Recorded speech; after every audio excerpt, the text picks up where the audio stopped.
What's up, Mafia Nation? Welcome back. It's LVT. I'm MAGZ. And we are here to do another reaction video for you. Let's get it.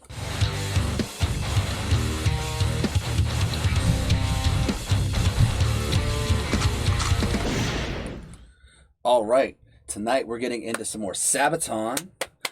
This one is far from fame. This was a donation from Nicola Foro. Well, Thank you thanks, so much, Nicola. Nicola. You're awesome. I have had a good time with the Sabaton history so far. I don't know what this one's about. It says Karel Janoušek, so I'm assuming it's about a particular person. I have no idea who this person is. So yeah, I hated history until I started watching these, and my dad's so impressed with me. He's like, "You actually like this?" I was like, "Yes." You're learning. He's like, "I'm proud of you." I'm like, "Thanks, Dad." All right. Before we make her daddy more proud, Make sure you subscribe smash on that notification bell. and like, comment, and share with your friends. Ew, you're weird. I didn't mean it that way. I'm Indy Neidells. Your And I'm Joram stairs from made it Sabaton. that way. And this is Sabaton history.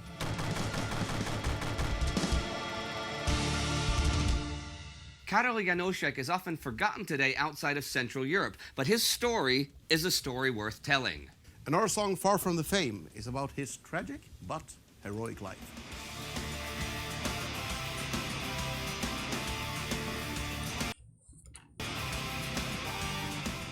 Ano, Miloš.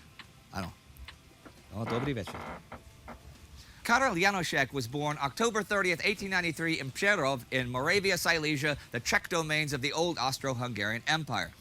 Growing up in a large family, Janoušek prepared for a future as a clerk and was studying at a German business school when the empire declared war on Serbia in July 1914 and the First World War began.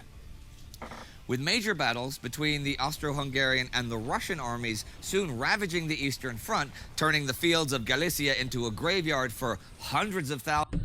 I just gotta pause it and rewind it because I just gotta say it's crazy to think that at the beginning of the First World War they were still using horses. It's insane to think that, you know, automobiles and vehicles like that in the World War II that you see heavily, like how they relied on, like how much they relied on vehicles in like World War I. They're using horses and chariots. Like it's mind blowing. Ravaging the Eastern Front, turning the fields of Galicia into a graveyard for hundreds of thousands of young men, the empire's war effort was close to collapse. In desperate need of fresh recruits to bolster the ranks, Karel Janoušek was conscripted into the army in June 1915. After completing his training in the 57th Imperial Royal Landwehr Regiment, he was sent away from the Eastern Front to the newly opened Italian front. This was because of his Czech heritage. The Czechs were often portrayed as unreliable elements of the Austro-Hungarian Empire. They and the Slovaks were, it's true, dissatisfied with imperial rule and their lack of autonomy and self-determination.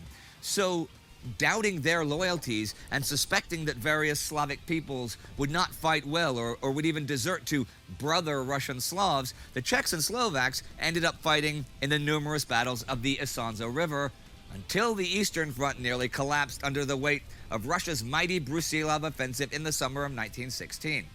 Even the possibly unreliable Czechs had to be pulled away to fight the Russian steamroller, which genuinely was close to knocking the Austrians out of the war. Anyhow, sometime around July 2nd, 1916, the high water mark of the offensive, Janoušek was captured by the advancing Russians and sent to a prisoner of war camp in Ukraine. Russian high command was well aware of the political discontent of the Czechs, Slovaks, and other Slavic soldiers serving in the Austro-Hungarian army, and planned on turning those men against their former emperor. Janoušek, like many other captured Czechs, took up the offer to switch sides in the hope that after the war, they might be allowed to rule their own country. On August 1st, he joined the 2nd Volunteer Division. Hey, join our side. Sure, can I rule my own country? Well, no, what they mean by that was like the Czechs and the Slovakians were part of this empire, but they wanted to have their own countries for their people. Yeah, no, I understand that, but not all of them can rule said country. That's not what they meant. They just meant they wanted like a piece of the pie for their people, not just like every one of you gets a nation. That's not what they meant. What they meant was like we as a collective. No, I know. What I guess where my brain went was they told all of these people the same thing. Like, didn't even tell yes, them. you can have a piece of the pie and you'll be in charge. Yeah, they didn't tell them that. They were hoping that. Oh, okay.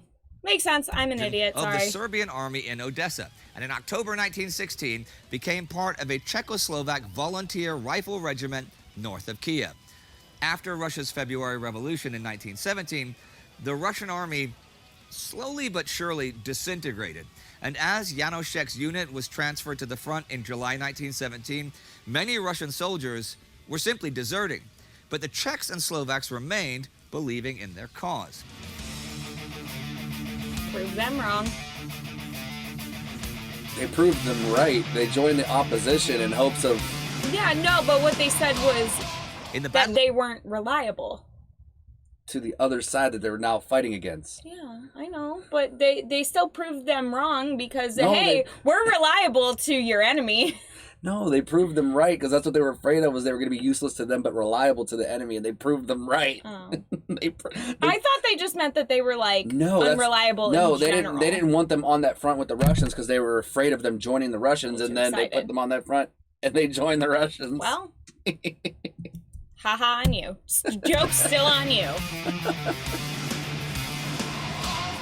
in the Battle of Zborov, they proved their worth, breaking through the Austro-Hungarian lines on a broad front and taking hundreds of prisoners in the process. It became a huge PR victory, too, and the beginning of the legend that was the Czechoslovak Legion. Janousek himself was wounded on July 18th and did not see any further action until after the October Revolution tore Russia apart. The anti-Bolshevik faction of the Legion refused then to surrender their arms. Fearing for their lives, they were forced to become involved in the Russian Civil War, since the way to the west was blocked by both Bolsheviks and Austria-Hungary. They captured an armored train and fought their way east to the Pacific Ocean and all the way around the globe until they finally made it to Prague in February 1920. The mythos of the Legion and the overall Czechoslovak army was an integral part of the new state that was named Czechoslovakia, and Janousek remained close to the army. After he had graduated from the War College in 1923, he joined the new Czechoslovak Air Force and began training as a pilot. Soon he was commander of an air reconnaissance course at Cheb in Bohemia, where he became fascinated with meteorology and the doctrines of Italian theorist Giulio Douhet.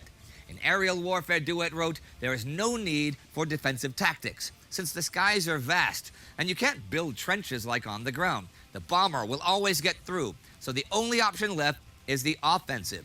Yeah. Janousek taught Douhet's theories on aerial superiority and how to maintain an aggressive spirit in the skies. As he studied further at Prague University in 1936, Nazi Germany set its sights on the Czechoslovak state. The dissolution of that state and its armies followed the German occupation in March 1939, which forced Janousek and hundreds of defiant soldiers and officers to escape from Nazi rule.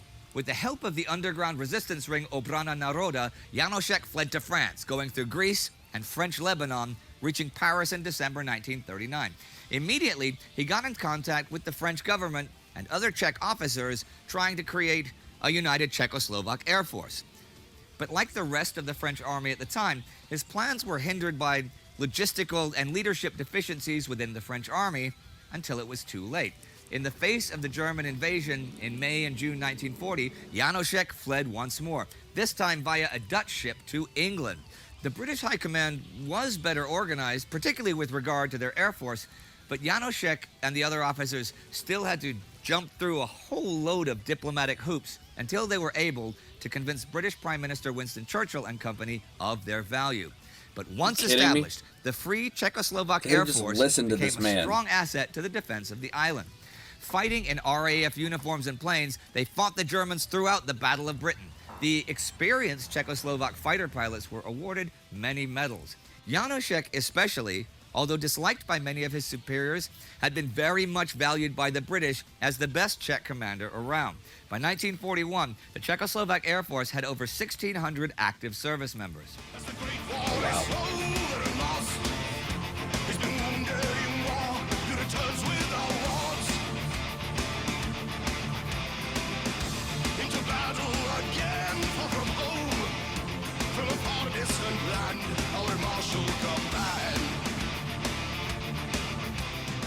Janousek was a masterful organizer, and as Air Vice Marshal, spent much time overseeing the squadrons and their training. He made several trips to Canada and the U.S. to teach there, and was even knighted by King George VI as Knight Commander of the Order of Bath. In a speech to the British people, he emphasized that in their common fight against fascism, it was the qualities of liberty, decency, kindness, and common sense that made life worth living.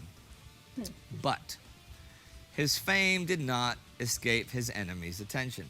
Back in occupied Czechoslovakia, the Nazis killed his wife, and his sister and one of his brothers perished in the concentration camps of Auschwitz and Buchenwald. Many others from his large family were jailed and tortured in order to get information about him and the Czech resistance. After 5 years of fighting for a different country in a foreign uniform, the war came to a close and it was time to return home. But the journey home was problematic. As the Americans withdrew westward, all of Czechoslovakia fell under the Soviet zone of influence. Relocating British fighter squadrons back to Prague was already a diplomatic nightmare, yet still, by August 1945, Janousek and his men were allowed to return to their home country as the official Czech Air Force.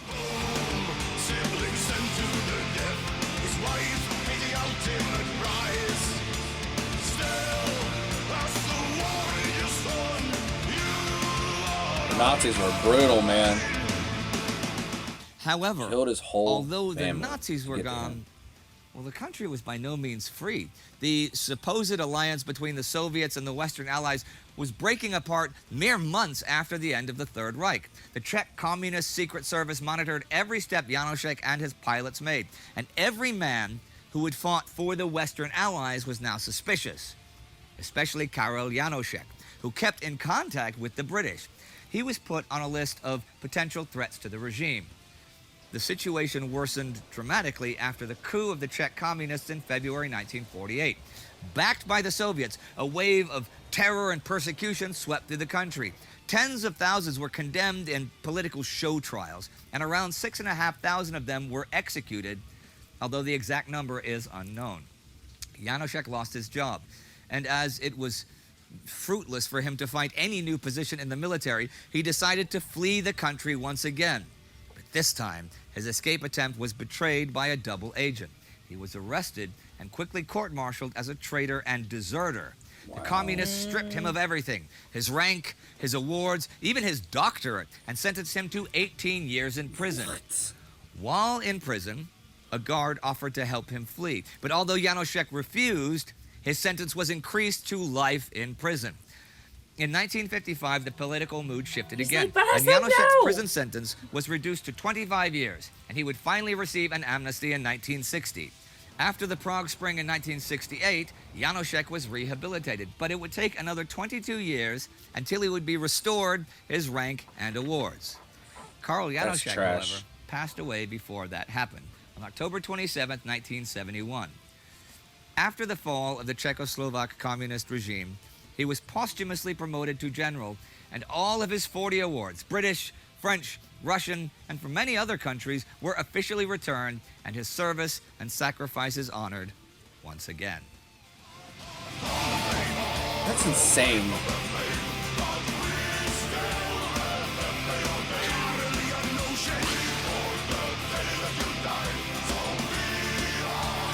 It's insane how politics do that, man. Czech or Czechoslovakian, that's got to mean something particular to just you, right? Yes, Czech beer lies very close to my heart. Okay, well, there is that. But there's also, I assume, a lot of your hardcore fans know that you are half Czech, but maybe the casual ones do not know that. No, my mother is Czech by birth and lived there until the 70s sometime. Okay. When a Swedish guy was there building, I guess, department stores and air conditionings and freezers and coolers. Yeah? And he did a little bit of a import. Uh-huh. And which border did she escape across? Escape. I think he smuggled her in the free. I love how he laughed. Oh, in the little ones. Yeah, because you only got a little mother. Oh yeah, no, but he kind of put her up cut it into pieces, and And you can do that with Czechs. You can stick them right back together. Yeah, it's like Lego, easy as fuck.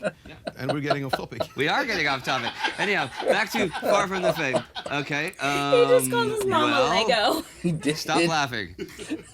Tell us about the song, and then is there anything? There's something unique about each of the songs. Of course, we can talk about all of them, but something that comes to mind about Far From the Fame.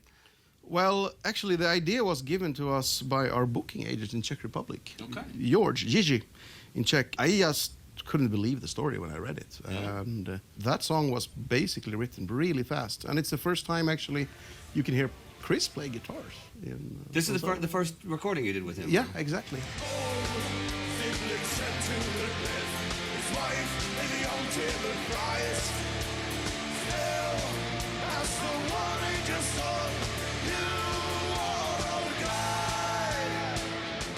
And to, even though I grew up in Sweden, I always spent my summers in Czech Republic. I feel more at home in Prague than in Stockholm, for example. I don't know, it sounds weird and, hippie style, but to get in touch with that part of your heritage somehow make me feel proud. Czech?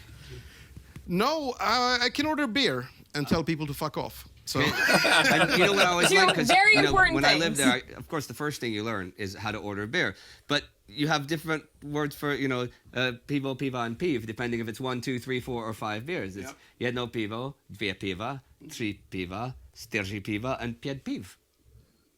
See? And so if you order pět piv, you'll get 5 beers. If you say pět piva, you'll get a head shake because you're not ordering your beer properly.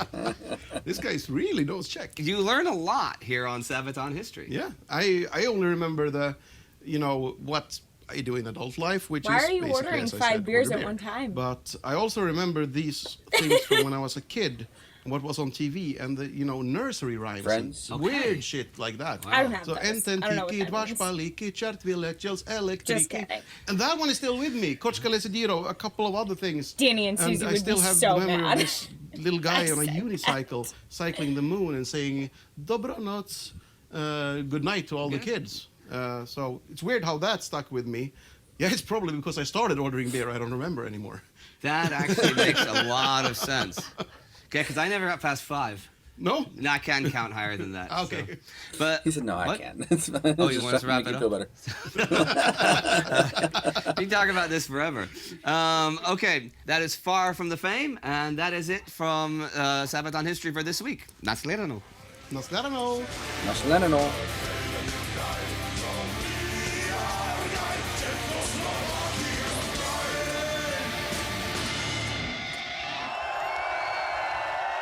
All right, everyone, check us out on Patreon. If you're not a Patreon, you should become one. If not, you're going to have to do 200 push-ups every day, and I'm going to be fucking watching you. Click there for more cool videos. Check out Time Goes. Check out World War II. On the ground and give me 20. 20, unless you're a... Fuck. Yeah, He gave up. He's like, fuck. I like him. Yeah, he makes me laugh. He's funny. Oh, man. But yeah, I'm definitely excited to check out the song now. For sure. It's really, really shitty that happened to him, though. Like, Yeah, that I'm they sorry, stripped him of all of his ranks. He said fuck and- quite a few times, so I'm going to say shit. It's fine. Yeah. But yeah, like, it's really, I can't believe they did that to him. Like, I understand, like, they were suspicious because he fought for another country, but like, ultimately, in the end, he was fighting for them still. Right. Like, it's mind-boggling. Yeah. Well, Thank you again, Nicola, for requesting that. Thanks, Nicola. I'm excited to see the video for it next, or I don't know if it's an actual video. I think it might just be a song. Either way, we'll figure it out. We're gonna excited. find out. Yep. Because we took you guys' advice and we decided to do the history before the song. Yeah, I feel like it helps so much more. It really does with Yeah, these. because we know the story. Yep. But if you guys have any other suggestions from us from Sabaton or anything like it, let us know in the comments below. Check out our Discord. If you want to do what Nicola did and get bumped to the top of our list, make sure you check out that donation link in the description below. And what do we have next to that donation link? We have our merch store. We do have our merch store. Is Yeah, very, very exciting. it is. And you guys should definitely check that out. Lots of cool stuff in there. Yes. Also, check out any of our social medias that we have scrolling below. And we have a Patreon coming soon, so keep an eye out for that. But till next time.